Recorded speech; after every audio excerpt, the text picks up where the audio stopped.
Hello दोस्तों, आपका हमारे संजय सीआरडीएम चैनल में बहुत बहुत स्वागत है। और आज की जो हमारी वीडियो है वो होने वाली है इलेक्ट्रिसिटी पर। किस पर? इलेक्ट्रिसिटी यानी कि विद्युत की वीडियो होने वाली है। और आज की इसी एक ही वीडियो में हम पूरे विद्युत यानी कि इलेक्ट्रिसिटी जो चैप्टर है उस पूरे चैप्टर को आज हम समझने वाले हैं, उसके एक एक पॉइंट को हम समझने वाले हैं दोस्तों। तो इसलिए आप इस वीडियो को एंड तक देखना, वीडियो को बीच में स्किप मत करना, क्योंकि वीडियो बहुत ही ज़्यादा मोस्ट पॉपुलर है, आपके लिए बहुत ही ज़्यादा लाभदायक होने वाली है। ठीक है दोस्तों, ये मत करना। यदि अभी तक आपने हमारे चैनल को सब्सक्राइब नहीं किया तो चैनल को सब्सक्राइब कर लें, और सब्सक्राइब के साथ में बेल आइकन दिया होगा, बेल आइकन को प्रेस कर दें दोस्तों, जिससे कि हमारी जितनी वीडियो बनेंगी उनका नोटिफिकेशन आपके पास तक पहुंच जाए। तो आइए शुरू करते हैं। सबसे पहले देखते हैं हम कि विद्युत क्षेत्र और विभव यानी कि इलेक्ट्रिक फील्ड एंड पोटेंशियल, इसकी हम बात करेंगे। तो इसको समझने के लिए सबसे पहले हम जो बात करते हैं वो करते हैं कूलाम के नियम की। तो दोस्तों, ये कूलाम का नियम क्या है? कूलाम के नियम में F = 1/4πε0 Q1 Q2/r²। ये सूत्र आपने पढ़ा है। अब ये सूत्र आया कहाँ से, इसको हम समझ लेते हैं कि दो आवेश से, मान लिया ये कूलाम के अनुसार बात कर रहे हैं हम। कूलाम ने कहा था कि किन्हीं भी दो आवेश यानी कि यदि कोई दो आवेश जो एक दूसरे से अल्प दूरी पर स्थित हो, अल्प का मतलब है कि ये Q1 आवेश है और एक ही Q2 आवेश है, इन दोनों के बीच की जो दूरी है वो कितनी है? R मान ली हमने। ठीक है, इनके बीच की दूरी कितनी मान ली हमने? R मान ली है।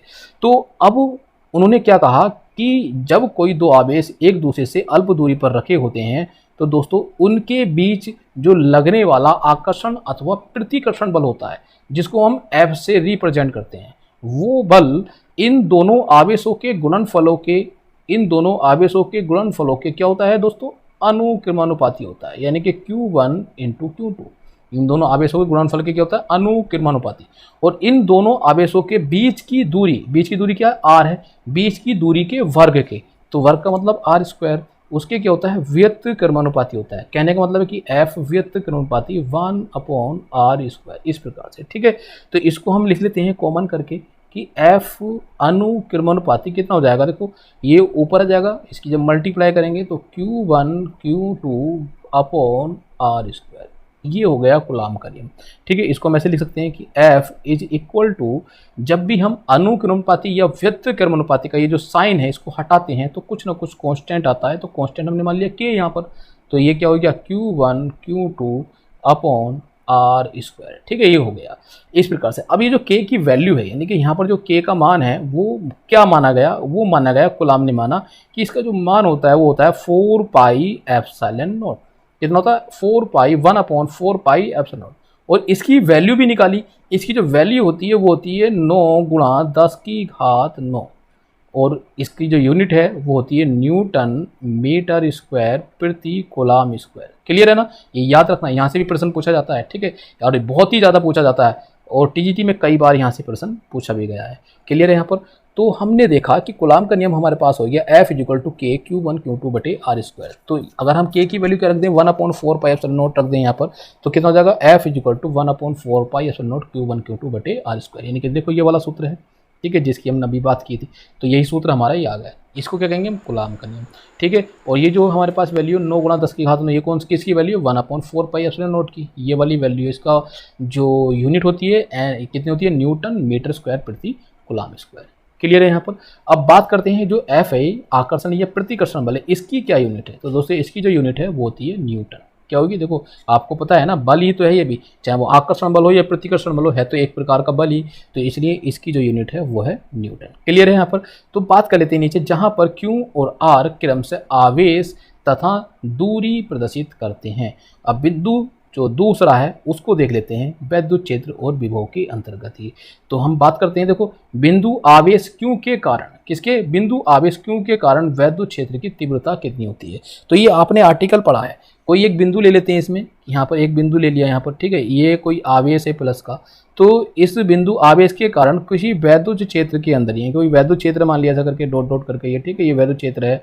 तो इसी में कोई R दूरी पर, मान लिया कोई दूरी पर कितना P बिंदु है यहाँ पर, और ये कितनी दूरी है? यहाँ से R है, इस बिंदु से इस बिंदु की दूरी कितनी? R है। तो इस बिंदु आवेश के कारण किसी बिंदु पर विद्युत क्षेत्र की तीव्रता कितनी होती है? तो वो होती है E = 1/4πε0 Q/r² न्यूटन प्रति कूलाम। याद रखनी है ये, ठीक है, इसी पर बेस्ड जो है न्यूमेरिकल पूछ लिया जाता है, इंपॉर्टेंट है ये। तो ये नेक्स्ट पॉइंट क्या है? बिंदु आवेश के कारण उत्पन्न विभव। तो बिंदु आवेश के कारण जो उत्पन्न विभव, अभी हमने बात करी थी बिंदु आवेश के कारण वैद्युत क्षेत्र की तीव्रता, क्योंकि हम देखो वैद्युत क्षेत्र की बात कर रहे हैं और विभव की, दोनों की साथ साथ बात कर रहे हैं। तो सबसे पहले हमने बात की वैद्युत क्षेत्र की तीव्रता की, उसके बाद बात की हमने विभव की, यानी कि उसी बिंदु आवेश के कारण विभव हम देख रहे हैं। तो विभव होता है, इसका जो सूत्र होता है V = 1/4πε0Q/r। तो दोनों, इसकी जो यूनिट है वो क्या होती है, वोल्ट होती है। अब इन दोनों सूत्रों में एक कॉमन बात है, देखो बिल्कुल सेम है। यहाँ पर वैद्युत क्षेत्र की तीव्रता E = 1/4πε0Q/r² है, यहाँ पर कितनी है, r² है, और यहाँ पर क्या है, केवल r है। ये याद रखना है आपको, ठीक है दोस्तों।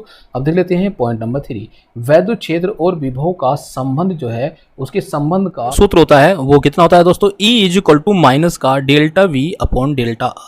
तो ये याद रखना है। इसको हम विभव प्रवणता भी कहते हैं। क्या कहते हैं इसको हम, विभव प्रवणता, इसके नाम से भी यहाँ से क्वेश्चन पूछा जाता है, ठीक है। तो E = का ΔV/Δr, अर्थात V1 और V2 वोल्ट विभव वाली दो प्लेटें परस्पर d दूरी पर स्थित हों, तब इसका जो सूत्र हो जाएगा वो E = हो जाएगा V1 - V2/d वोल्ट प्रति मीटर।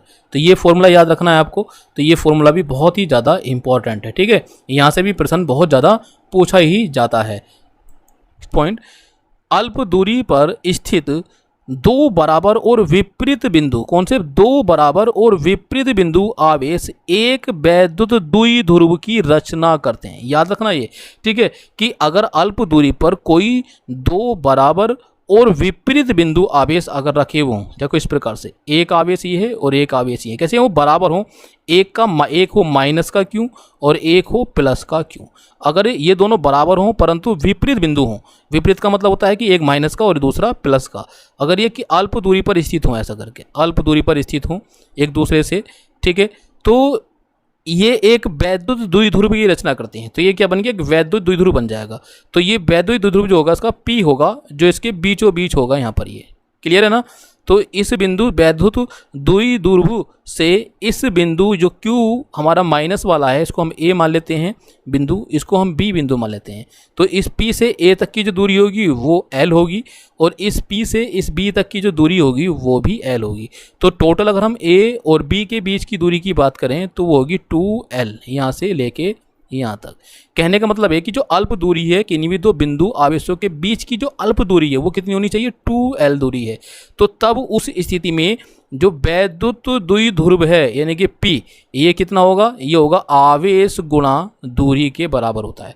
तो आवेश मतलब दोनों बराबर हैं, तो इसका मतलब एक आवेश ले लेंगे कोई सा भी, तो एक आवेश के लेंगे प्लस वाला, ये प्लस का क्यों आवेश ले लिया हमने यहाँ पर क्यों, और इनटू दूरी, दूरी मतलब इन दोनों के बीच की दूरी कितनी है 2L, तो 2 × L ये दूरी हमने ले ली। तो कितना आ गया, ये वैद्युत द्विध्रुव P = हो जाएगा Q × 2L। इसका एग्जाम्पल क्या है, HCl, H2O, NH3 जैसे अणु वैद्युत द्विध्रुव हैं। ये क्या है, वैद्युत द्विध्रुव के एग्जाम्पल हैं। यहाँ से प्रश्न बहुत ज़्यादा पूछा जाता है, ठीक है। तो ये एग्जाम्पल पूछ लिए जाते हैं और उसमें कहा जाता है कि निम्न में से वैद्युत द्विध्रुव आघूर्ण के उदाहरण कौन से हैं। तो HCl, H2O, NH3 ये आपको याद रखने हैं, यहाँ से प्रश्न पूछ लिया जाता है, बहुत इंपॉर्टेंट है, ठीक है। अब नेक्स्ट देखते हैं, नेक्स्ट क्या, जब वैद्युत द्विध्रुव का अक्ष जो क्या है, वैद्युत द्विध्रुव का अक्ष वैद्युत क्षेत्र के साथ क्या थीटा कोण बनाता हो, थीटा कोण बनाता हो, तो इस पर लगने वाले बलयुग्म का आघूर्ण कितना होगा। तो बताइए जी कितना होगा, टाउ = कितना होगा, P × E sin theta newton metre. याद रखना है, बहुत ही इंपॉर्टेंट फॉर्मूला, यहाँ से कई बार न्यूमेरिकल पूछा गया है, ठीक है, और TGT में कई बार आया है और PGT में भी यहाँ से पूछा गया है, क्लियर है। अब बात कर लेते हैं नेक्स्ट क्या है, वैद्युत क्षेत्र में द्विध्रुव को घुमाने में किया गया कार्य। तो किया गया कार्य जो होता है वो कितना होता है, W = PE1 - cos थीटा। ये पिछले साल यानी कि आपका जो लास्ट पेपर हुआ था TGT का, उसमें भी यहाँ से क्वेश्चन पूछा गया था। इस पर बेस्ड जो है वो न्यूमेरिकल दिया हुआ था, इंपॉर्टेंट है ये, ठीक है। द्विध्रुव के कारण वैद्युत क्षेत्र। दोस्तों यहाँ पर एक बात और बता देता हूँ, जो ये न्यूमेरिकल दिए हुए हैं इससे जितने भी प्रश्न हैं इस चैप्टर से, उस पर भी मैं अपनी नेक्स्ट वीडियो लाने वाला हूं। आप उस वीडियो को भी जरूर देखना दोस्तों। और यदि अभी तक आपने हमारे चैनल को सब्सक्राइब नहीं किया तो चैनल को सब्सक्राइब जरूर कर लें, ठीक है। और उसके पास में जो बेल आइकन है उसको भी प्रेस कर दें, जिससे कि हमारी जितनी भी वीडियो बनेंगी उसका नोटिफिकेशन आपके पास पहुँच जाए और आप हमारी वीडियो को देखकर उनका लाभ उठा सकें और आप जो आगामी परीक्षा हमारी है टीजीटी और पीजीटी की, चाहे वो जीआईसी की हो, उसमें सफल हो जाएं, ठीक है दोस्तों। तो आगे बढ़ते हैं कि द्विध्रुव के कारण वैद्युत क्षेत्र। तो द्विध्रुव के कारण जो वैद्युत क्षेत्र है, सबसे पहले हम बात करेंगे फर्स्ट पॉइंट की। इसकी दो स्थिति होती है, एक अक्षीय स्थिति होती है और निरक्षीय स्थिति। तो सबसे पहले हम बात करेंगे अक्षीय स्थिति में। तो वैद्युत क्षेत्र की जो तीव्रता होगी वो E = होता है 1/4πε02p/r³ न्यूटन पर कूलम, ठीक है। ये आपको याद रखना है। इसी प्रकार से जब निरक्षीय स्थिति की बात करते हैं तो उसमें क्या डिफरेंस है वैद्युत क्षेत्र की तीव्रता में, बहुत ही यही है सेम 1/4πε0। और यहाँ पर जो 2p है, यहाँ पर 2p की जगह केवल p होगा, p/r³ न्यूटन प्रति कूलम, ठीक है। मैंने बता दिया आपको पहले ही। अब देख लेते हैं कितनी होती है। तो कितनी होती है, देखो निरक्षीय स्थिति में आपको दिख रही है, तो ये कितनी है निरक्षीय स्थिति में, ये है, ठीक है। E = 1/4πε0p/r³। तो निरक्षीय और अक्षीय स्थिति में आपको ये ध्यान रखना है कि यहाँ पर अक्षीय स्थिति में 2p होता है और निरक्षीय में केवल p होता है, p/r³। ये फॉर्मूले याद रखने हैं, ठीक है। और ज़्यादा कुछ नहीं, फॉर्मूले याद रखने हैं, फॉर्मूले से ही प्रश्न पूछा जाता है। अब देखो नेक्स्ट टॉपिक देखते हैं। अब देखो नेक्स्ट पॉइंट क्या है, द्विध्रुव के कारण विभव। तो द्विध्रुव के कारण विभव की बात करेंगे। अभी हमने किसकी बात करी थी, द्विध्रुव के कारण वैद्युत क्षेत्र की तीव्रता की बात की थी। अब बात करते हैं विभव की। तो सबसे पहला इसमें क्या पढ़ेंगे हम, अक्षीय स्थिति में। तो जैसे ऊपर पढ़ा था हमने एक अक्षीय और एक निरक्षीय, तो ऐसे ही यहाँ पर एक अक्षीय और एक निरक्षीय। तो अक्षीय स्थिति में तो हमारे पास जो वैद्युत विभव होता है वो इतना होता है 1/4πε0p/r² वोल्ट, ठीक है। और जब निरक्षीय स्थिति की बात करते हैं तो निरक्षीय में 0 होता है। ये आपको याद रखना है, क्या होता है, 0 होता है। अब ये क्यों होता है 0, इसको मैं समझा देता हूँ। देखो जब निरक्षीय स्थिति में हम बात करते हैं तो निरक्षीय का मतलब क्या है, देखो अक्षीय का मतलब तो ये है कि एक बिंदु आवेश है और यहाँ पर कोई बिंदु हमने ले लिया P और इसी की अक्ष में ऐसा करके, ठीक है, इसी की अक्ष में यहाँ पर हमने मान लिया Q आवेश और यहाँ पर प्लस का Q आवेश। तो ये तो वैद्युत द्विध्रुव बन गया। और ये क्या हमारा बिंदु A और ये क्या है बिंदु B। इनके बीच की दूरी अल्प दूरी तुम्हें पता है ये कितनी होती है, कितनी होती है, 2l होती है। अब इसी की अक्ष में सीधे में आगे कोई बिंदु P ले लें हम, कोई मतलब P या E कुछ भी ले लें, वो बिंदु ले लें। तो उस बिंदु पर अगर हम विभव ज्ञात करेंगे तो उसे कहेंगे हम अक्षीय स्थिति। अब निरक्षीय स्थिति की बात कर लेते हैं। तो निरक्षीय स्थिति क्या होता है, इसी प्रकार से द्विध्रुव लेते हैं हम, एक बिंदु A है और एक बिंदु P। यहाँ पर कौन सा आवेश रखा है, माइनस का Q, और यहाँ पर कौन सा रखा है, प्लस का Q। अब देखो इसके बीच में कौन सा बिंदु है, P। अब हम जो बिंदु ले रहे थे यहाँ पर, जैसे मान लिया O बिंदु लिया था, तो इसका जो O बिंदु है वो कहाँ लेंगे, इसी के परपेंडिकुलर ऊपर की ओर, यहाँ पर O बिंदु हमने ले लिया। तो इसकी दूरी हम देखेंगे इससे और इसकी दूरी हम देखेंगे इससे, ठीक है। इस प्रकार से हम देखेंगे, इस प्रकार से ये दूरी देखेंगे। तो ये क्या है, ऐसी जो कंडीशन होगी इसे कहेंगे हम निरक्षीय स्थिति। तो इस निरक्षीय स्थिति में जब हम देखेंगे तो ये दूरी और ये दूरी क्या होगी, सेम होगी। और जब ये सेम होगी तो जब हम इसको करेंगे, इसका जो परिणामी विभव निकालेंगे, तो उस परिणामी विभव में हमारे पास पहले V1 निकालेंगे इस बिंदु माइनस Q आवेश के कारण बिंदु O पर, फिर प्लस Q आवेश के कारण बिंदु O पर निकालेंगे विभव। तो एक तो आएगा V1, ठीक है, और एक आएगा V2। जो परिणामी होगा वो इन दोनों के सम के बराबर होगा। तो माइनस के कारण तो माइनस का होगा, प्लस के कारण प्लस का होगा। तो दोनों को जोड़ेंगे, दूरी बराबर होने के कारण दोनों कैंसिल हो जाएंगे, यानी कि कट जाएंगे। तो इसका मतलब V = V1 - V2 हो जाएगा। ये कैंसिल होकर कितना हो जाएगा, 0 हो जाएगा। तो तभी हमारे पास आया है कि इसका जो विभव है वो 0 होता है। क्लियर है ना यहाँ पर। अब बात कर लेते हैं नेक्स्ट पॉइंट की, बल रेखाएं। किसकी, बल रेखाएं समविभव पृष्ठ पर हर बिंदु पर लंबवत होती हैं। याद रखना, बहुत ही इंपॉर्टेंट है, ठीक है। ऐसे ही प्रश्न पूछे जाते हैं। मैं आपको एक एक पॉइंट समझा रहा हूं यहाँ पर कि बल रेखाएं जो हैं वो समविभव पृष्ठ पर, याद रखना, बल रेखाएं समविभव पृष्ठ पर हर बिंदु पर लंबवत होती हैं। ये आपको याद रखना। अगर समविभव पृष्ठ की हम बात कर रहे हैं तो समविभव पृष्ठ पर प्रत्येक बिंदु पर कैसी होंगी, बल रेखाएं लंबवत होंगी, ठीक है। देखो ऐसे अगर हम इस प्रकार से बात करेंगे, समविभव पृष्ठ है ये, समविभव यानी कि पूरी पृष्ठ का विभव कैसा है, समान है। तो इस पर हम बल रेखाओं की बात करें तो वो परपेंडिकुलर होंगी प्रत्येक बिंदु पर ऐसा करके बाहर की ओर, ठीक है। ये क्या है, इस प्रकार से परपेंडिकुलर होंगी, इसे कहेंगे हम, ठीक है। ये बल रेखाएं होंगी ऐसे करके, ये अंदर की ओर भी हो सकती हैं और बाहर की ओर भी हो सकती हैं, लेकिन प्रत्येक बिंदु पर कैसी होंगी, परपेंडिकुलर हमारी ये होंगी, यानी कि लंबवत होंगी। क्लियर है। तो इस पॉइंट को दोबारा समझ लेते हैं क्योंकि इंपॉर्टेंट पॉइंट है, यहाँ से प्रश्न कई बार पूछा गया है। बल रेखाएं, क्या बल रेखाएं समविभव पृष्ठ पर हर बिंदु पर, देखो हर बिंदु पर, प्रत्येक बिंदु पर कैसी हैं, लंबवत होती हैं। नेक्स्ट पॉइंट समझ लेते हैं जल्दी से कि गोलीय आवेश के बाहर वैद्युत क्षेत्र, गोलीय आवेश जो ऐसी गोला हमने बनाया इसके बाहर अगर हम देखेंगे वैद्युत क्षेत्र होता है E = 1/4πε0 Q/r² न्यूटन प्रति कूलम। क्लियर है, ये होता है, याद रखना है। त्रिज्या r के गोलीय कोश, तो ये हमारा त्रिज्या r का गोलीय कोश है एक, तो त्रिज्या r के गोलीय आवेश के पृष्ठ पर वैद्युत क्षेत्र E = 1/4πε0 Q/R², क्योंकि कैपिटल R क्या है, इसकी त्रिज्या हमने मानी है। ठीक है, ये जो स्मॉल r है ये हमारी इसके केंद्र से बाहर तक, यानी कि जो बिंदु हमने माना था बाहर, वहां तक की दूरी थी, हमने मान ली थी। ठीक है, अब नेक्स्ट पढ़ते हैं कि गोलीय आवेश के अंदर वैद्युत क्षेत्र शून्य होता है। कितना होता है कि गोलीय आवेश के अंदर, अंदर का मतलब अंदर देखेंगे हम, तो वैद्युत क्षेत्र जो होता है वो किसी बिंदु आवेश के कारण किसी बिंदु पर उत्पन्न होगा। तो हम देख रहे हैं कि यहाँ पर तो ये समविभव, यानी कि समविभव है, यानी कि प्रत्येक बिंदु पर विभव कैसा है, समान है। और वैद्युत क्षेत्र की अगर हम बात करें तो यहाँ पर जो आवेश है वो आवेश किसी भी गोले के सरफेस पर वितरित रहता है, ना कि अंदर, ये याद रखना है आपको। ठीक है, आवेश जो है वो कहाँ रहता है, सरफेस पर रहता है। अगर हम इस पर कोई आवेश वितरित करेंगे तो इसके बाहर ऐसा करके सरफेस पर रहेगा वितरित, ऐसा करके वितरण होगा, ना कि इसके अंदर। क्लियर है ना। तो इसलिए जब अंदर आवेश ही नहीं है तो इसलिए उस आवेश के कारण यहाँ पर वैद्युत क्षेत्र की तीव्रता होगी नहीं, और समान होने के कारण विभव कैसा है, समान है, तो वो कट जाएगी। तो इसका मतलब यहाँ पर क्या होगा, 0 होगी। तो इसका मतलब वैद्युत क्षेत्र की तीव्रता अंदर जो होती है वो शून्य होती है, ये आपको याद रखना है। क्लियर है ना। अब नेक्स्ट पॉइंट समझ लेते हैं कि गोलीय आवेश के बाहर वैद्युत विभव, यानी कि गोलीय आवेश के बाहर जो वैद्युत विभव है वो कितना होगा, V = 1/4πε0 Q/R बोल्ट होगा। क्लियर है ना, बहुत ही इंपॉर्टेंट है ये भी आपको याद रखना है। अब पढ़ लेते हैं नेक्स्ट पॉइंट। तो नेक्स्ट पॉइंट क्या है हमारा, नेक्स्ट पॉइंट है कि गोलीय आवेश के पृष्ठ पर, किस पर, गोलीय आवेश के पृष्ठ पर विभव V = 1/4πε0 Q/R बोल्ट। ठीक है, ये होता है, ये क्या होता है, गोलीय आवेश के पृष्ठ पर विभव होता है, इतना इंपॉर्टेंट है। ठीक है, गोलीय आवेश के अंदर विभव उतना ही होता है जितना कि पृष्ठ पर तथा सर्वत्र समान होता है।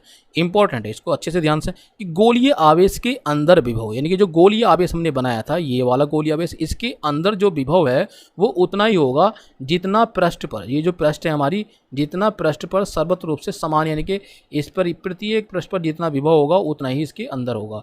तो यहाँ पर जिस पॉइंट, जैसे मान लिया पॉइंट ये है, एक पॉइंट ये है, तो जितना इस पॉइंट पर होगा उतना ही इस पॉइंट पर होगा, तो इसे तभी तो हम समविभव पृष्ठ कह रहे हैं।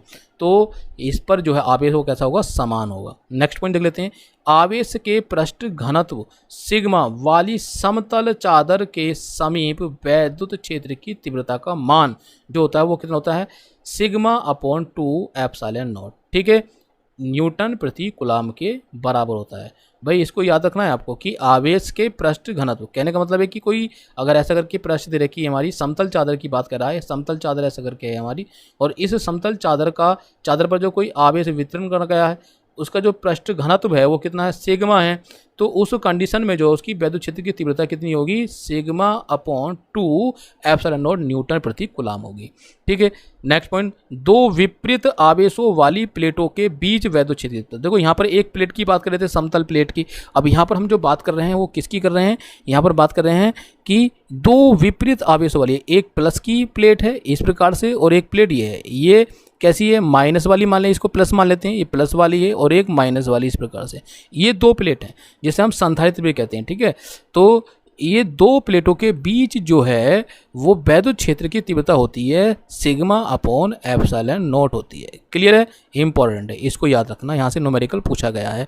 अब देखो नेक्स्ट पॉइंट क्या है, इलेक्ट्रॉन पर न्यूनतम संभावित आवेश 1.6 × 10⁻⁻⁻19। बहुत बार पूछा गया है यह प्रश्न और बहुत ज़्यादा कम्पिटिटिव एग्जाम में पूछा गया है कि इलेक्ट्रॉन पर जो न्यूनतम संभावित आवेश होता है वो कितना होता है, कितना होता है, और ये माइनस को होता है, यह याद रखना आपको, माइनस का -1.6 × 10⁻⁻19 कूलम होता है।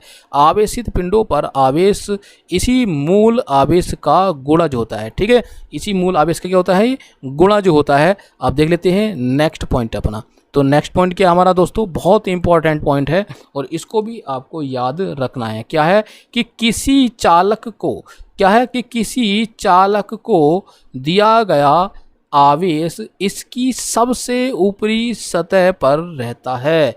ठीक है, एक बार और समझ लेते हैं कि किसी चालक को दिया गया आवेश, आवेश, ठीक है, किसी चालक को दिया गया आवेश, क्या चीज़, आवेश, इसकी सबसे ऊपरी सतह पर रहता है।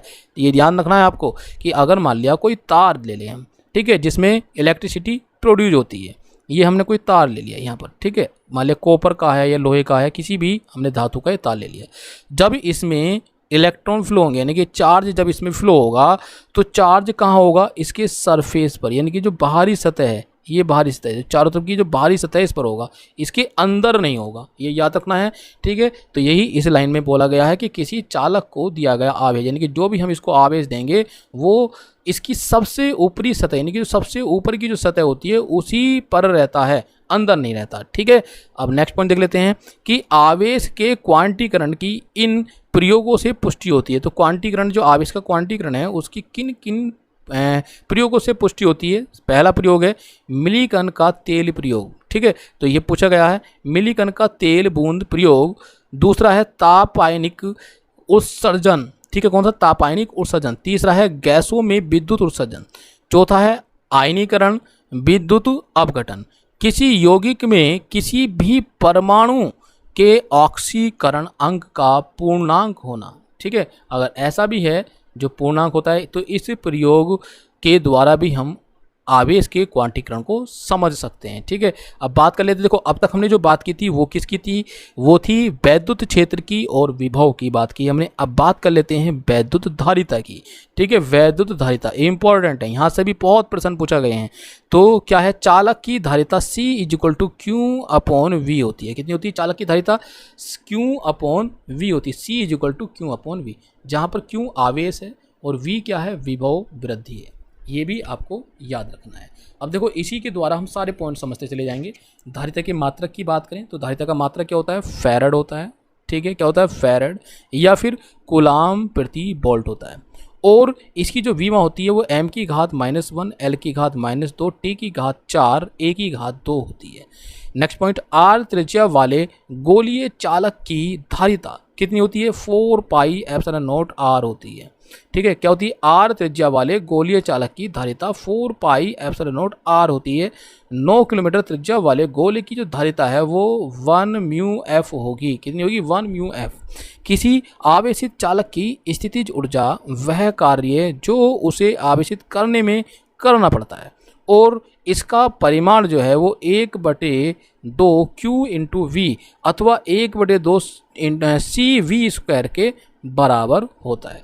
इस पॉइंट को दोबारा समझ लेते हैं क्योंकि यहाँ से प्रश्न पूछा गया है। ये कई बार पूछा है, क्या कि किसी आवेशित चालक की स्थितिज ऊर्जा वह कार्य है, यानी कि वह कार्य है जो उसे आवेशित करने में करना पड़ता है, जो उसको आवेशित करने में करना पड़ता है, और इसका जो परिमाण है वो 1/2 Q/V है अथवा 1/2 CV² के बराबर होता है। ठीक है, ये प्रश्न बहुत ज़्यादा यहाँ से पूछा गया है। प्रश्न क्या पूछा गया है, प्रश्न पूछा गया है कि किसी आवेशित चालक की वैद्युत स्थितिज ऊर्जा जो है वो कितनी होती है। तो वैद्युत स्थितिज ऊर्जा होती है 1/2 CV²। और यहाँ से न्यूमेरिकल भी पूछा गया है, जो हमारा लास्ट अभी पेपर हुआ था LT ग्रेड का और TGT और TGT का भी, PGT में नहीं आया था, ये TGT में ये प्रश्न पूछा गया था। अब नेक्स्ट देख लेते हैं अगला प्रश्न क्या है हमारा, यानी कि अगला जो पॉइंट है वो है यदि दो आवेशित चालकों को जोड़ दिया जाए। ठीक है, दो आवेशित चालक उनको जोड़ दिया जाए तो आवेश अधिक विभव से कम विभव की ओर तब तक प्रभावित होगा जब तक कि उन दोनों चालकों का विभव बराबर न हो जाए। तो इसका मतलब क्या है, देखो दोस्तों समझ लेते हैं, थोड़ा सिंपल सा तरीके से समझते हैं। क्या कि अगर मान लिया एक बर्तन हमने ये ले लिया और एक बर्तन हमने ये ले लिया, ये दो बर्तन हमने ले लिए, एक बड़ा बर्तन है और एक छोटा बर्तन, इसमें एक पाइप लगा दिया और इसमें वाटर हमने भर दिया फुल और इसमें भी, इसमें वाटर नहीं, एक खाली है। तो हम देखेंगे कि जिसमें वाटर है इसमें थोड़ा सा वाटर भरा है, इसमें ज़्यादा है, तो हमने देखा कि जिसमें ज़्यादा वाटर है, जिसमें ज़्यादा पानी है, वो कम पानी की ओर बहने लगेगा। और ये कब तक बेहतर रहेगा, जब तक बेहतर रहेगा जब तक कि दोनों का जो तल है वो बराबर ना हो जाए, यानी कि जहाँ तक पाइप है वहाँ तक वो बराबर ना हो जाए। ठीक है ना, तब तक ये बेहतर रहेगा। उसी प्रकार से यहाँ पर बात कर रहे हैं हम इसकी, आवेश की, कि यदि दो आवेशित चालकों को जोड़ दें हम, ठीक है। तो एक आवेश अलग है, दूसरा आवेश चालक अलग है, तो उसमें अलग आवेश होंगे, दूसरे में अलग होंगे, तो आवेश जो हैं वो अधिक विभव से कम विभव की ओर बहने लगेंगे। तो जिसका भी विभव जो है कम होगा वो उसकी ओर आवेश चलने लगते हैं। और कब तक चलते रहेंगे? जब तक कि दोनों का विभव समान न हो जाए। ठीक है। तो आवेश वितरण की इस प्रक्रिया में, ठीक है, ये फॉर्मूला है 1/2 C1 C2/C1 + C2 ब्रैकेट में V1 - V2 के बराबर ऊर्जा ह्रास होता है। यानी कि इस सूत्र के बराबर जो है वो क्या होता है? ऊर्जा का ह्रास होता है। ठीक है। कब? जब कोई दो आवेशी चालक एक दूसरे से जोड़ दिए जाते हैं, तब उस कंडीशन में। नेक्स्ट पॉइंट, समांतर प्लेट संधारित्र की धारिता कितनी होती है? ε0 × क्षेत्रफल बटे दूरी। ठीक है, ये होती है। ये याद रखना, फॉर्मूला अच्छा है, यहाँ से प्रश्न पूछा जा सकता है, लेकिन अभी तक कोई प्रश्न यहाँ से पूछा नहीं गया है। गोलीय संधारित्र का धारिता की बात कर रहे हैं, तो गोलीय संधारित्र की धारिता की कितनी होती है? ये होती है 4πε0 AB/B - A। इंपॉर्टेंट है भाई, यहाँ से प्रश्न पूछा गया है। ठीक है, कि 4πε0 AB/B - A। एक बात का और ध्यान रखना है, जो भी हमारा नेक्स्ट एग्जाम आ रहा है, चाहे वो TGT हो या PGT हो या GIC हो या फिर DSSB का ही एग्जाम क्यों ना हो, तो दोस्तों प्रत्येक एग्जाम में आप देखेंगे कि क्वेश्चन पेपर जो है वो बहुत ज़्यादा डिफ़िकल्ट आएगा। और खासकर यूपी का जो TGT एग्ज़ाम होने वाला है, क्योंकि इसमें इंटरव्यू हटा दिया गया है, तो इसलिए केवल जो फाइनल मेरिट लगेगी वो पेपर के बेस्ड पर लगेगी। तो पेपर में जितने भी आप अंक ले आएंगे उसी अंकों के आधार पर मेरिट लगेगी। तो दोस्तों इसलिए आपको कड़ी मेहनत करनी है, एक एक पॉइंट समझना है यहाँ पर, और हर पॉइंट से आपके आंसर जो है मिलते चले जाएंगे। क्लियर है ना? तो इसलिए दोस्तों आपको सिलेक्शन लेना है, तो आप वीडियो को एंड तक देखते रहें, वीडियो को बीच में स्किप ना करें। तो अब देखते हैं कि जहां A और B जो है वो गोलों की त्रिज्या हैं, यदि प्लेटों अथवा गोलों के बीच के स्थान को परावैद्युतांक K वाले माध्यम से भर दिया जाए तो संधारित्र की जो धारिता है वो K गुना बढ़ जाएगी। अगर कोई हम देख रहे हैं कि K परावैद्युतांक अगर भर रहे हैं तो उसकी जो संधारित्र की धारिता है वो भी K गुना ही बढ़ जाएगी। ठीक है। अब देखते हैं कि श्रेणी क्रम में जुड़े संधारित्रों के लिए 1/C = 1/C1 + 1/C2 + 1/C3। तो ये C1 C2 C3 क्या है? ये धारिताएं हैं संधारित्रों की, जो भी श्रेणी क्रम में जोड़ी गई हैं प्लेट, पहली प्लेट, फिर दूसरी, फिर तीसरी, फिर चौथी। तो पहले का K1 और C1 धारिता, दूसरे की C2, तीसरे की C3, इस प्रकार से ये संधारित्रों की धारिताएं हैं। तो वो अगर श्रेणी क्रम में जोड़ी गई हैं तो उस प्रकार का जो फॉर्मूला होता है 1/C = 1/C1 + 1/C2 + 1/C3 होता है। ठीक है। अगर इन्हीं को हम क्या से जोड़ें? समांतर क्रम में जोड़ दें। अभी तो ऊपर कैसे जोड़ा था हमने? श्रेणी क्रम में। अब यदि इन्हीं को हम समांतर क्रम में जोड़ दें तो तब जो तुल्य संधारित्र, तुल्य का मतलब जो कुल संधारित्र होगा वो कितना होगा? वो होगा C = C1 + C2 + C3। ठीक है। ऐसे ही इस प्रकार से अगर आगे होगा +C4 C5 इस प्रकार से। ठीक है। तो वो उसके ये बराबर होगा। क्लियर है ना? यहाँ पर अच्छा प्रश्न था, तो ये आपको समझ में आ गया होगा। अब नेक्स्ट देख लेते हैं पॉइंट। क्या है नेक्स्ट पॉइंट हमारा?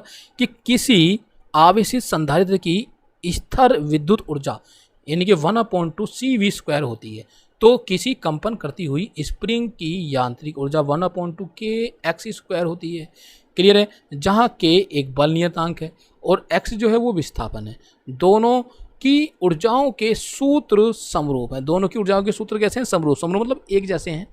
ठीक है। जैसे हमने ऊपर देखा अभी, यहाँ पर कितना 1/2 CV², यहाँ पर कितना 1/2 kx²। तो हमने देखा तो लगभग एक जैसे हैं, समरूप हैं। ठीक है। अब देखते हैं नेक्स्ट पॉइंट, तीसरा पॉइंट क्या है तीसरा हमारा? तो तीसरा जो हमारा पॉइंट है ये है वैद्युत चालन का। ठीक है। इसकी हम बात करेंगे वैद्युत चालन की। तो इसमें हम देखते हैं सबसे पहला पॉइंट क्या है कि गतिशील आवेश विद्युत धारा का निर्माण करते हैं। तो ये याद रखना, ये आपको पता भी है, सभी लोगों को पता है, क्योंकि इस कक्षा 6 से आप विद्युत धारा के बारे में पढ़ते आ रहे हैं। कहने का मतलब क्या है यहाँ पर कि जो गतिशील आवेश होते हैं, यानी कि जो आवेश गति करते हैं, जिन्हें हम मुक्त इलेक्ट्रॉन कहते हैं, उनके द्वारा ही धारा का क्या होता है? निर्माण होता है। ठीक है।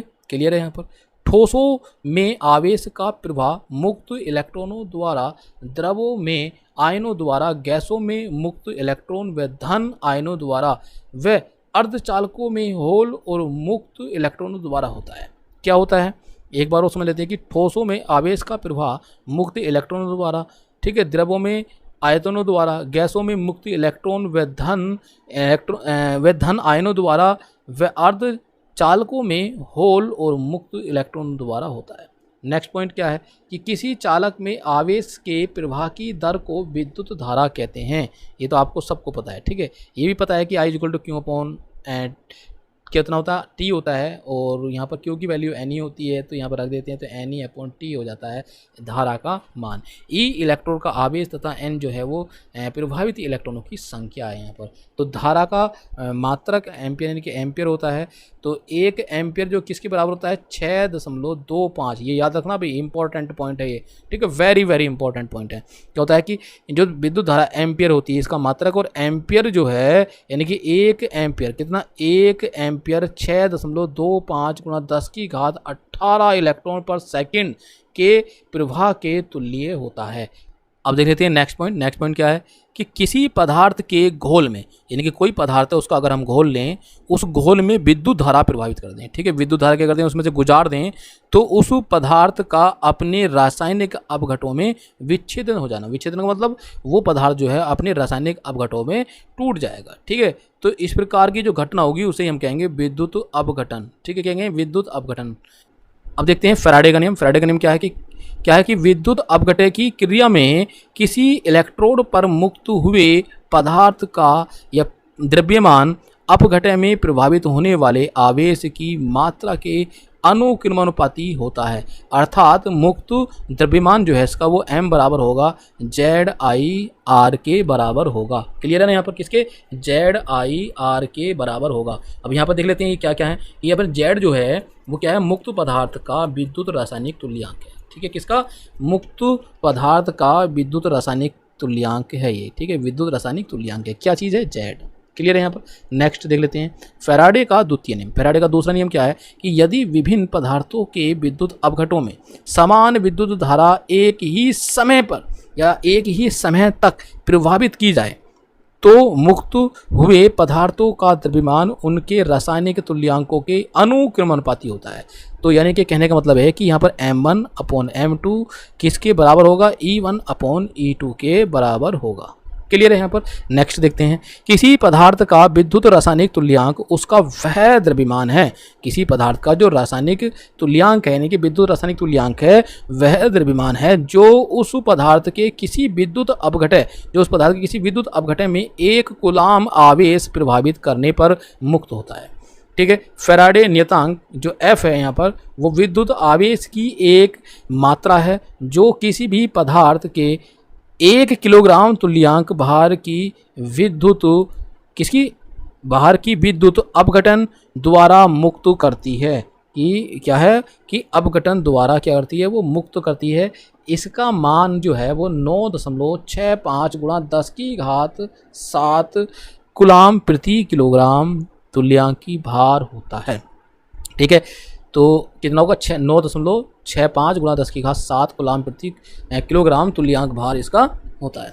अब देख लेते हैं अपना अगला पॉइंट। तो दोस्तों अगला पॉइंट क्या है कि मुक्त इलेक्ट्रॉनों की 2 क्रमागत टक्करों के बीच लगने वाला जो समय है जिसे हम श्रांति काल कहते हैं वो होता है 10⁻⁻14 सेकंड के क्रम का होता है। कैसा है, 10⁻⁻14 सेकंड के क्रम का होता है। अब देख लेते हैं नेक्स्ट पॉइंट अपना कि विद्युत क्षेत्र के प्रवाह में किसी चालक के इलेक्ट्रॉनों का नियत औसत वेग अनुगमन वेग जिसे हम BD से प्रदर्शित करते हैं कहलाता है। यह 10⁻⁻4 मीटर पर सेकंड के क्रम का होता है। कहने का मतलब ये है, देखो इसको याद रखना इंपॉर्टेंट है भाई, ये वाला पॉइंट बहुत ज़्यादा इंपॉर्टेंट है क्योंकि ये अनुगमन वेग से संबंधित है और अनुगमन वेग से संबंधित एक प्रश्न तो TGT में जरूर पूछा ही जाता है। क्या है कि विद्युत क्षेत्र में, क्या विद्युत क्षेत्र के प्रवाह में किसी चालक में इलेक्ट्रॉनों का नियत औसत वेग अनुगमन वेग कहलाता है, ठीक है। यह 10⁻⁻4 मीटर पर सेकंड क्रम का होता है। अब नेक्स्ट पॉइंट देख लेते हैं। अगला पॉइंट क्या हमारा, किसी चालक के प्रति एकांक क्षेत्रफल प्रभावित होने वाली धारा को धारा घनत्व कहते हैं। कैसे कहेंगे हम, धारा घनत्व कहते हैं। धारा घनत्व J इक्वल टू होता है धारा I बटे क्षेत्रफल A, ठीक है, ये याद रखना है फॉर्मूला। तो यहाँ से धारा घनत्व अगर पूछा जाता है तो इसको आप आराम से बता सकते हैं। तो J का जो SI मात्रक है वो कितना होगा, तो यहीं से समझ लेते हैं। ये धारा है तो धारा का कितना होगा, एम्पियर होगा, ठीक है, एम्पियर। और नीचे क्या, क्षेत्रफल, तो क्षेत्रफल कितना होगा, मीटर स्क्वायर, तो एम्पियर प्रति मीटर स्क्वायर है। यह एक सदिश राशि है। कैसी राशि है, ये सदिश राशि है। धारा घनत्व और अनुगमन वेग में संबंध, तो धारा घनत्व और अनुगमन वेग में जो संबंध होता है वो ये होता है, देखो इंपॉर्टेंट है ये वाला, यहाँ से बहुत ज़्यादा प्रश्न पूछा गया है आपका LT ग्रेड में भी, TGT में भी और PGT में भी पूछा गया है। तो VD इक्वल टू होता है J बटे NE। कितना होता है, VD इक्वल टू J बटे NE, जहाँ N चालक के एकांक आयतन में स्थित मुक्त इलेक्ट्रॉनों की संख्या है, ठीक, नेक्स्ट पॉइंट समझ लेते हैं। ओम के नियम के अनुसार यदि किसी चालक की भौतिक अवस्था में परिवर्तन नहीं किया जाए तो उसमें प्रभावित धारा I उसके सिरों पर लगाए गए विभवांतर V के समानुपाती होती है, अर्थात V समानुपाती I, V समानुपाती RI। इंपॉर्टेंट है भाई, बहुत ज़्यादा यहाँ से प्रश्न पूछा गया है। ठीक है, यहाँ से भी मैंने बताया ना आपको कि मैं आज अपनी एक ही वीडियो में पूरा चैप्टर डिस्कस कर रहा हूँ, एक एक पॉइंट डिस्कस कर रहा हूँ जहाँ से प्रश्न पूछे जाते हैं। इससे बाहर प्रश्न नहीं मिलेंगे आपको, ये मेरी गारंटी है। यदि दोस्तों आपने हमारे चैनल को अभी तक सब्सक्राइब नहीं किया तो चैनल को सब्सक्राइब कर लें और उसके पास में बेल आइकन दिखेगा उसको भी आप प्रेस कर दें, जिससे कि हमारी जितनी भी वीडियो बनेंगी उनका नोटिफिकेशन आपके पास जरूर पहुँच जाएगा। तो दोस्तों अब देखते हैं अपना नेक्स्ट पॉइंट क्या है। तो अगला पॉइंट हमारा कि यदि टाउ, ये जो टाउ है, यदि टाउ श्रांति काल m इलेक्ट्रॉन का द्रव्यमान और L जो है वो चालक की लंबाई हो तो तब श्रांति काल यानी कि जो टाउ है वो इक्वल टू होगा 2ml अपॉन ne² r/a के बराबर होगा। ठीक है, ये फॉर्मूला होता है इसका। अब देखते हैं नेक्स्ट, एकांक घन का प्रतिरोध विशिष्ट प्रतिरोध कहलाता है। जो एकांक घन का जो प्रतिरोध होता है उसे कहेंगे हम विशिष्ट प्रतिरोध कहेंगे हम। इसका जो मात्रक है वो ओम इंटू मीटर होता है। कितना होता है? ओम इंटू मीटर के बराबर होता है। नेक्स्ट पॉइंट देखते हैं कि प्रतिरोध का व्युत्क्रम विद्युत चालकता कहलाता है। तो प्रतिरोध का जो व्युत्क्रम होता है उसे क्या कहेंगे हम? विद्युत चालकता कहलाता है। ठीक है, इसका मात्रक क्या है? म्यू है। इसका मात्रक म्यू होता है, म्यू। ठीक है, इंपॉर्टेंट है। नेक्स्ट देखते हैं, विशिष्ट प्रतिरोध का व्युत्क्रम विशिष्ट चालकता कहलाता है। याद रखना कि जो विशिष्ट प्रतिरोध है उसका व्युत्क्रम ही विशिष्ट चालकता कहलाता है। इसका जो मात्रक है वो म्यू प्रति मीटर होता है। कितना होता है? उल्टा हो जाता है, इसका म्यू प्रति मीटर होता है। ताप बढ़ाने पर निम्नलिखित सूत्र के अनुसार धातु का प्रतिरोध बढ़ जाता है। तो क्या कह रहा है यहाँ पर? ये कह रहा है कि ताप बढ़ाएंगे अगर हम तो ताप बढ़ाने पर जो धातु होती हैं उसका प्रतिरोध जो है वो बढ़ जाता है। ठीक है, कितना बढ़ेगा कि RF equal to RO 1 plus alpha into t के बराबर होता है। यहाँ पर याद रखना, ये इंपॉर्टेंट है। यहाँ पर RT जो है वो क्या है और RO क्या है? ये T डिग्री सेंटीग्रेड व 0 डिग्री सेल्सियस पर प्रतिरोध व अल्फा प्रतिरोध का ताप गुणांक है। क्या है? इनका ताप गुणांक। लेते हैं नेक्स्ट पॉइंट, मिश्र धातुओं का प्रतिरोध ताप बढ़ने पर शुद्ध धातुओं की अपेक्षा कम बढ़ता है। ये याद रखना कि मिश्र धातुओं का प्रतिरोध ताप बढ़ने पर शुद्ध धातुओं की अपेक्षा कम बढ़ता है। नाइक्रोम, कांस्टेंटन जैसी मिश्र धातुओं का प्रतिरोध ताप बढ़ाने पर नियत रहता है। नेक्स्ट पॉइंट, अर्धचालकों का प्रतिरोध ताप बढ़ाने पर कम हो जाता है। ये याद रखना, अर्धचालकों का जो प्रतिरोध है ताप बढ़ाने पर क्या हो जाता है? कम हो जाता है। नेक्स्ट पॉइंट, ताप बढ़ाने पर विद्युत अपघट्यों का प्रतिरोध कम हो जाता है। वे परिपथ जिनमें ओम के नियम का पालन होता है ओमीय परिपथ कहलाते हैं। याद रखना ये कि वे परिपथ जिनमें ओम के नियम का पालन होता है उसे क्या कहते हैं? ओमीय परिपथ कहते हैं। ऐसे परिपथ के लिए प्रतिरोध बराबर कितना होता है? 1/VI रेखा का ढाल। जो भी हमारा V और I के बीच में ग्राफ खींचेंगे उसका जो ढाल होगा।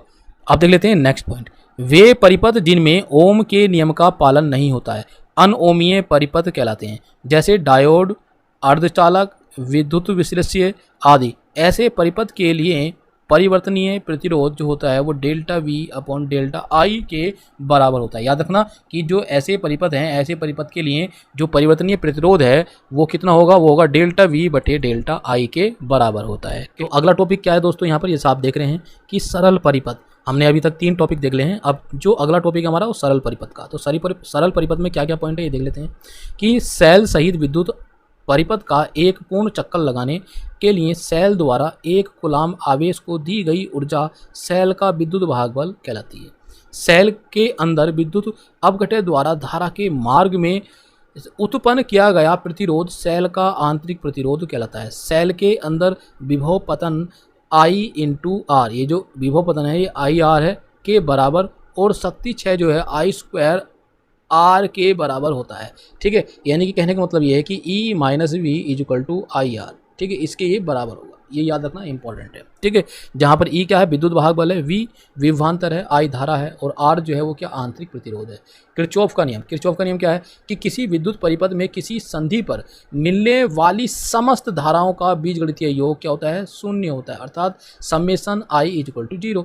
अब दूसरा नियम क्या है? किरचॉफ का दूसरा नियम है किसी बंद पास में, यानी कोई बंद पास है, बंद सर्किट बना हुआ है, धारा और प्रतिरोध के गुणनफलों का बीजगणितीय योग उस पास के समस्त विद्युत वाहक बलों के बीजगणितीय योग के बराबर होता है, अर्थात summation IR equal to summation E ये होता है। ठीक है, इसे हम कहते हैं किरचॉफ का नियम। श्रेणी क्रम में जुड़े प्रतिरोधों के लिए, जो श्रेणी क्रम में जुड़े हैं उनके प्रतिरोधों के लिए हम बात करते हैं कितना होता है?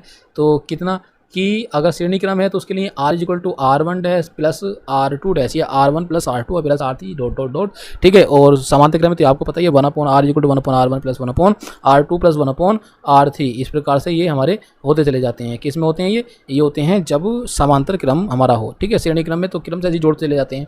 नेक्स्ट पॉइंट देख लेते हैं क्या है कि जब हमारा श्रेणी क्रम में जुड़े हैं सेल तो i equal to n E बटे n are plus capital R के बराबर होता है। समांतर क्रम में जुड़े होते हैं तब i इक्वल टू धारा होती है एन ई बटे small r plus n into capital R, ठीक है। और जब ये जो है कैसे हो मिश्रित कर दिया जाए तो i इक्वल टू जो है वो एम एन ई बटे n are plus m r, जहाँ m पंक्तियों की संख्या और n प्रति एक पंक्ति में सेलों की संख्या है। अधिकतम धारा प्रभावित करने के लिए एन आर जो है वो एम आर के बराबर होता है, ठीक है। एन आर किसके बराबर है? एम आर के बराबर है। नेक्स्ट देख लेते हैं विभव मापी को। अब विभव मापी बहुत ही इंपॉर्टेंट है, ठीक है। यहाँ से भी प्रश्न जरूर पूछा जाता है एक ना एक, तो देख लेते हैं विभव मापी। यह एक ऐसा उपकरण है जो किसी प्रतिरोधक के विभवांतर और सेल के विद्युत वाहक बल को मापता है, ठीक है। यानी कि ये एक ऐसा उपकरण है जो क्या करता है, प्रतिरोधक के विभवांतर और सेल के विद्युत वाहक बल को करता है, नापता है।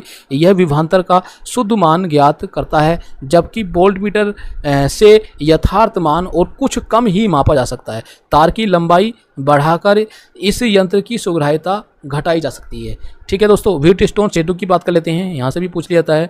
तो अब अविक्षेप बिंदु गैल्वेनोमीटर में प्राप्त होने की स्थिति, तो प्राप्त होने की स्थिति कितनी होगी? P/Q equal to R/S। ये क्या है? इसका डायग्राम है, ठीक है। ये सर्किट आपको याद रखना है इस प्रकार से। तो अब देखते हैं नेक्स्ट, व्हीटस्टोन सेतु के सिद्धांत पर मीटर ब्रिज, यानी कि जो व्हीटस्टोन हमारा सेतु अभी हमने जो देखा था, ठीक है, इसके आधार पर यानी कि इसके सिद्धांत पर ही मीटर ब्रिज और कैरी फिस्टर ब्रिज को बनाया गया है। कैरी फिस्टर ब्रिज को इसी के आधार पर बनाया गया है। विभव मापी के तार में प्रभावित धारा I equal to capital E बटे small r into capital R plus capital R into P के बराबर होता है। तो I का मान कितना है?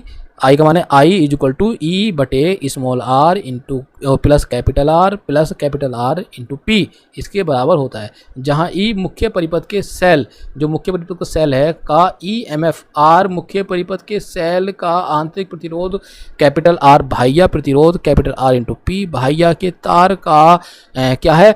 प्रतिरोध है, तार का प्रतिरोध है। विभव मापी के तार के सिरों पर विभवांतर V इक्वल टू IR, ठीक है। तो ये याद रखना है आपको, इंपॉर्टेंट है भाई, ये यहाँ से भी प्रश्न कई बार पूछा गया है, ठीक है। और हो सकता है इस बार यहीं से पूछे विभव प्रवणता। विभव प्रवणता कितनी होती है? यहाँ rho equal to V upon तार की लंबाई, ठीक है। V अपॉन तार की लंबाई, रो इक्वल टू, ये क्या है? विभव प्रवणता। अब देख लेते हैं नेक्स्ट पॉइंट, यदि उच्च विभव के सिरे से संतुलन बिंदु की जो दूरी है वो कितनी हो? L हो, तो सेल का EMF रो इंटू एल के बराबर होगा। किसके बराबर होगा? रो इंटू एल के बराबर होगा। तो यदि L1 और L2 क्रम से E1 व E2 विद्युत वाहक बलों वाले सेलों के संतुलन लंबाइयाँ हों, तब E1 कितना है यहाँ पर? E1 बटे E2 इक्वल टू L1 बटे L2।